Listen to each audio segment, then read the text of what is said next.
Bon, comme vous le savez sûrement, avant la sortie du jeu, énormément de personnages se sont fait nerf. Et maintenant que le jeu a quelques jours dans les pattes, nous avons assez de données pour pouvoir donner un avis clair sur la question. Donc je pense qu'il est temps de mettre à jour la tier list de Wuthering Wave. Donc pour commencer, je vais vous présenter rapidement les tiers, donc S+, S, A, B, C, D. C'est très simple, très basique, très efficace, pas besoin de faire autre chose. Alors donc commençons tout de suite sans plus tarder. Commençons par Nomade, je pense que c'est le bon personnage pour commencer vu que c'est le personnage donné à tout le monde. Donc Nomade, c'est un personnage donc, qui nous est donné directement, qui est de type Spectro ou Avoc en fonction de celui que vous choisissez. Vous verrez, il faut d'abord finir l'aventure pour l'obtenir. Mais voilà, globalement le Spectro et le Avoc se valent plus ou moins. Mais Nomade est un très bon personnage. Surtout depuis, donc c'est un des seuls personnages qui s'est fait buff d'ailleurs avant la sortie du jeu sur ses résonances, et toutes ces résonances nous sont données, et ça fait que c'est un très très bon personnage que même en late game, en end game, bah, vous pouvez jouer, hein, s'il est monté bien avec des bons échos et les résonances, vous pouvez clairement le jouer en abyss et dans les hologrammes, contre les hologrammes. Donc pour moi, Nomade, c'est clairement un A, surtout en début de jeu où ça sera un des seuls personnages 5 étoiles que vous pourrez avoir avec toutes ces résonances gratuitement. Donc Ling Yang, alors Ling Yang c'est un peu le vilain petit canard des 5 étoiles de la bannière permanente, même si il est pas mauvais en soi.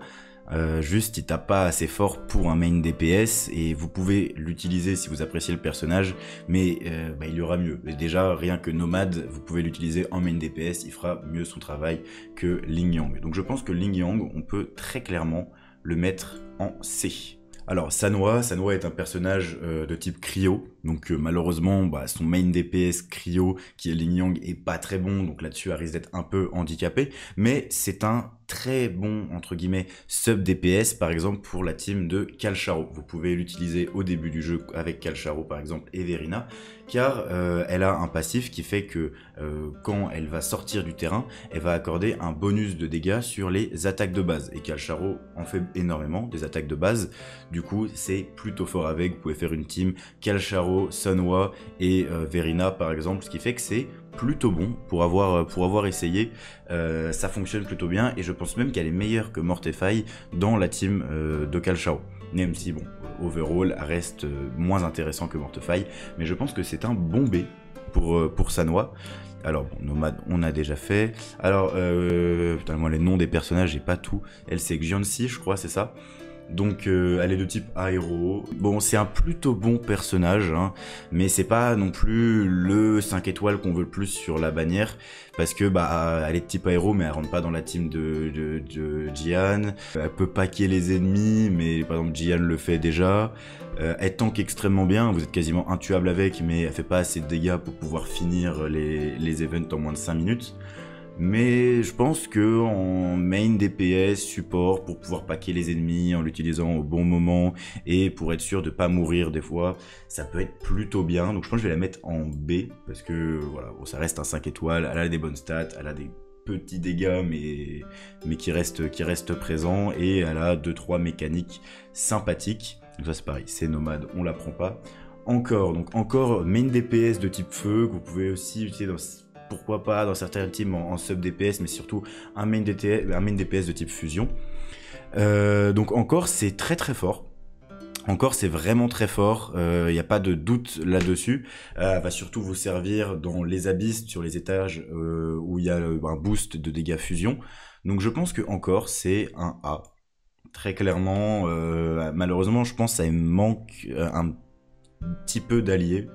Il lui faudrait un sub DPS qui aille très bien avec elle, qui puisse booster les dégâts fusion de façon assez conséquente.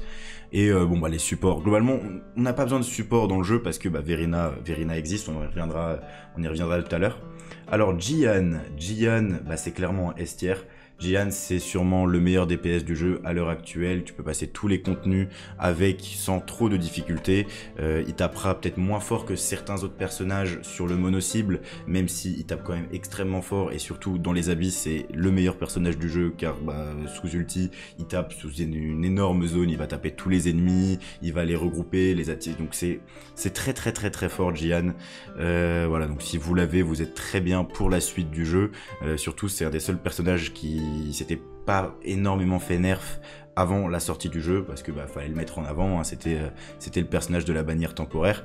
Du coup, Jihan, sûrement le meilleur main DPS du jeu à monter, absolument, si vous l'avez. Alors, Yuanwu est un sub DPS support qui est donc plutôt bon, hein, très clairement, de type électro, donc il va booster les dégâts type électro, il va mettre un espèce de pilier sur le terrain qui va faire que ça va taper toutes les 1,2 secondes quand tu mets des dégâts électro. C'est pas dégueu, mais même dans la team de Calcharo, je préfère ce personnage-là ou un Mortefaille pour aller avec lui, que je trouve plus intéressant. Mais si vous l'avez avec des séquences, je pense que c'est très intéressant de le jouer en sub DPS dans la team de Calcharo, en attendant que Yinlin sorte tout simplement. D'ailleurs, en parlant de Calcharo, donc du coup je le mets en B, hein, parce qu'il est clairement utilisable, mais je trouve un peu moins bon que celui-là. Du coup, Calcharo d'ailleurs. Calcharo, sûrement le main DPS que les gens ont le plus, parce que vous avez sûrement beaucoup reroll pour l'avoir, ce qui est compréhensible parce que c'est très très fort. Mais il s'est bien fait tacler quand même avant la sortie du jeu.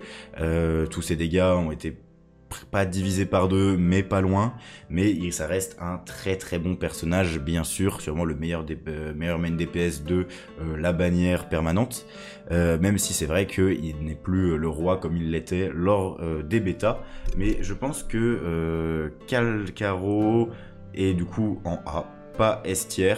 Il pourrait monter en A+, mais pas S tier, grâce à un autre personnage qui arrive tout à l'heure dans la tier list, mais qui n'est pas encore sorti dans le jeu. On va en parler tout à l'heure. Donc Calcharo, très très fort, très bon choix, hein, bien sûr, il n'y a pas de doute là-dessus. Alors, Donjin, donc c'est un 4 étoiles qui est sur la bannière d'ailleurs de Jihan en ce moment, qui est un excellent 4 étoiles, voilà, c'est un main DPS de fou. Qui, surtout pour les hologrammes en abyss, c'est un peu moins ça, c'est pour ça que je vais la mettre en A, à peu près au même niveau que Calcharo, car pour les hologrammes c'est sûrement le meilleur main DPS, surtout si vous l'avez avec des séquences. Bon, il faut être très skillé pour la jouer, faut vraiment pas se faire toucher, mais c'est très fort. Vous pouvez juste partir qu'avec elle dans la team, juste voilà, sans soin, sans sub DPS, rien, juste une Donjin, vous êtes full skill, vous vous faites pas toucher et vous implosez les hologrammes. Du coup voilà, Donjin, toujours un choix sûr et très bon choix. Mortefaille qui est très clairement le meilleur 4 étoiles du jeu. Voilà, c'est un 4 étoiles de type fusion. C'est très très fort, ça va en S tier parce que c'est le meilleur sub DPS du jeu. Il rentre dans beaucoup de teams, il va booster les dégâts d'attaque lourde, surtout énormément Jihan, car sous ult, Jihan ne fait que des attaques lourdes. En fait, toutes ses attaques deviennent des attaques lourdes. Du coup, Mortefaille, c'est très clairement un top tier actuellement. Il peut être joué dans presque toutes les teams et il est must-have dans la team de Jihan. Alors Yinlin, bon, Yinlin, on va en parler quand même si le perso est pas sorti, il va sortir du coup dans 2 semaines à peu près. Yinlin, du coup, c'est très très très très fort, c'est justement le personnage qui va remonter un petit peu Calcharo entre le S et le A. Donc voilà, pour moi, Yinlin est S tier, très clairement, c'est un très très bon sub DPS pour la team électro de Calcharo, et voilà, quand elle sortira, ceux qui auront Calcharo, Yinlin, Verina auront une team très très solide, sûrement même quasiment du même niveau que la team de Jihan Mortify. Donc si vous voulez invoquer sur Yinlin et pas sur Jihan, c'est compréhensible, c'est une très bonne team qui fonctionne très très bien. Alors, comme vous pouvez voir, il y a un tiers S+, mais pourquoi donc? Car il y a un personnage qui s'appelle Verina, qui existe dans ce jeu, qui est complètement craqué, qui ne s'est même pas fait nerf d'ailleurs avant la sortie du jeu. Voilà, c'est un healer, buffer, c'est n'importe quoi les buffs qu'elle donne. Elle va garder votre team en vie tout le temps, hein, vous switchez, vous tapez 2-3 fois, votre perso a regagné quasiment toute sa vie et en plus se fait buffer. Elle fait des buffs en fonction de sa propre attaque, ce qui fait que vous n'avez pas besoin de la runer avec des PV, donc quand elle vient, elle va même pouvoir faire quelques dégâts, donc très très fort. Vraiment, Verina, c'est le meilleur personnage du jeu à mettre dans littéralement toutes les teams, ce qui fait que tous les autres personnages support sont forcément downgrade dans la tier list parce que Verina existe en fait. Pourquoi jouer quelqu'un d'autre quand vous pouvez mettre Verina dans votre team? Je vous pose la question. Alors, elle, pareil, hein, les prénoms, je les ai pas tous, mais bon, je connais les kits. Du coup, ça c'est un sub DPS, sub DPS aéro. Mais bon, c'est pas fantastique, je trouve personnellement, parce que le seul main DPS aéro du jeu, c'est Gian, et Gian a déjà Mortify, donc pourquoi vous jouerez celle-là? Bon, pourquoi pas, mais je la trouve pas exceptionnelle. Mais voilà, laissons ça là. Je pense qu'il n'y aura personne en D tiers, parce que tous les personnages restent utilisables, hein. S'il y avait vraiment un personnage complètement inutile, il y aurait en D tiers. Peut-être elle qu'on pourrait mettre ici. Xisia là, pareil, on va la mettre là parce que c'est pas un personnage qui est très intéressant, ça rentre dans quasiment aucune team. Pareil, hein, Ling Yang est meilleur que ces deux-là, mais c'est juste que en main DPS, nous avons beaucoup mieux sur le jeu. Alors, la petite soigneuse là qu'on nous donne au début du jeu, elle est vraiment pas dégueu. Donc c'est vraiment bon si vous n'avez pas Verina, hein, encore une fois, hein, Verina la fait que on la joue pas, mais elle mérite quand même son bêtière car elle soigne bien, il faut l'avouer, c'est pas un mauvais personnage si vous n'avez pas Verina, mais bon, on a eu un ticket sélectif, il y avait le portail débutant et le portail sélectif, tout le monde a Verina, mais ça reste pas dégueu. Alto, pareil, hein, c'est un main, c'est un sub DPS aéro, mais bon dans la team de Gian, Mortify existe, donc pourquoi jouer Alto? Et enfin Taoki, qui elle est support sub DPS, c'est pas fou, hein, c'est clairement pas fou. Bon là il n'y a pas trop de classement parce que je mettrai quand même Xisia en dernier. Voilà, bon la dernière ligne là, ce sont des personnages qui sont utilisables, hein, vous pouvez très clairement les utiliser et vous en sortir avec. C'est juste qu'ils peuvent être changés par des personnages qui font la même chose qu'eux, presque, en mieux.